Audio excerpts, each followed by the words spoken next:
নমস্কাৰ। প্ৰথমে মই সংবাদকৰ্মী আপোনালোকলৈ সকলোলৈকে ধন্যবাদ জ্ঞাপন কৰিছোঁ। আজি আহি পিনি যিহেতু ইমান মহিলা আছিলে তাৰ মাজতে যে মোক নিৰ্বাচন কৰিছে, গতিকে প্ৰথমে ধন্যবাদ জনাইছোঁ আপোনালোকলৈ। আৰু মই সকলো মহিলালৈ এটা আহ্বান জনাওঁ যে আমি স্বামীসকললৈ যাতে বাট নেচায়, আমি সকলোৱে পশুপালনৰ জৰিয়তে আৰু খেতিৰ জৰিয়তে আমি নিজেও স্বাৱলম্বী হ'ব পাৰোঁ। গতিকে সকলোৱে মই যেনেধৰণে হাঁহ, কুকুৰা, গাহৰি পালন কৰি বছৰেকত দুটা খেতি কৰি যেনেধৰণে ঘৰখনৰ লগতে ল'ৰা ছোৱালীকেইটাকো শিক্ষা ক্ষেত্ৰত যিধৰণে আগবঢ়াই নিছোঁ, আৰু সামাজিক যিহেতু মোৰ যথেষ্টখিনি দায়িত্ব আছে, সামাজিক কামৰ উপৰিও সকলোখিনি মই চলাই নিছোঁ।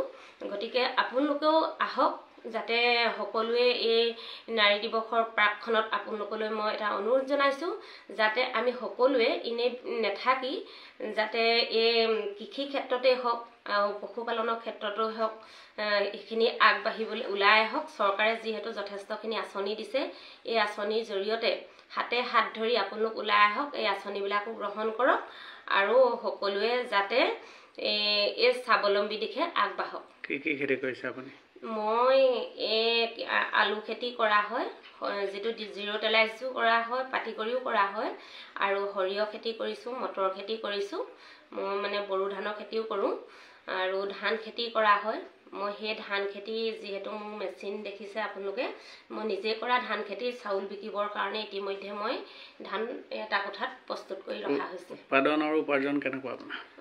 মোৰ বৰ্তমান উপাৰ্জন মানে যথেষ্ট। মই গাহৰিৰ পৰা উপাৰ্জন কৰোঁ বছৰেকত। এতিয়া বৰ্তমান মই 1,45,000 টকালৈকে ল'বলৈ সক্ষম হৈছোঁ, আৰু মই খেতি পথাৰৰ জৰিয়তে তাৰ পৰাও মই গোটেইখিনিৰ পৰা 1 লাখ টকা ল'বলৈ সক্ষম হৈছোঁ।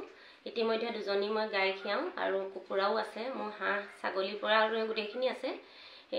তাৰ পৰাও মোৰ উপাৰ্জন আহে। চৰকাৰী বিভাগীয় কৰ্তৃপক্ষৰ পৰা সহায় সহযোগ পাইছেনে?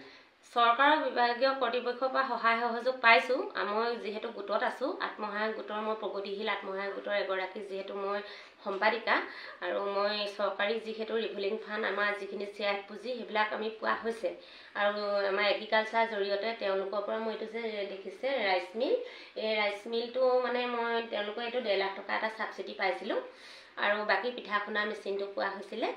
আৰু এতিয়া শেহতীয়াকৈ মোৰ যিটো তেলৰ মেচিন ইতিমধ্যে ঘৰ বনোৱা কাৰ্যসূচী হৈছে, সেইটো এপ্ৰিল মাহতে বহাম বুলি তেওঁলোকে মোক প্ৰতিশ্ৰুতি দিছে।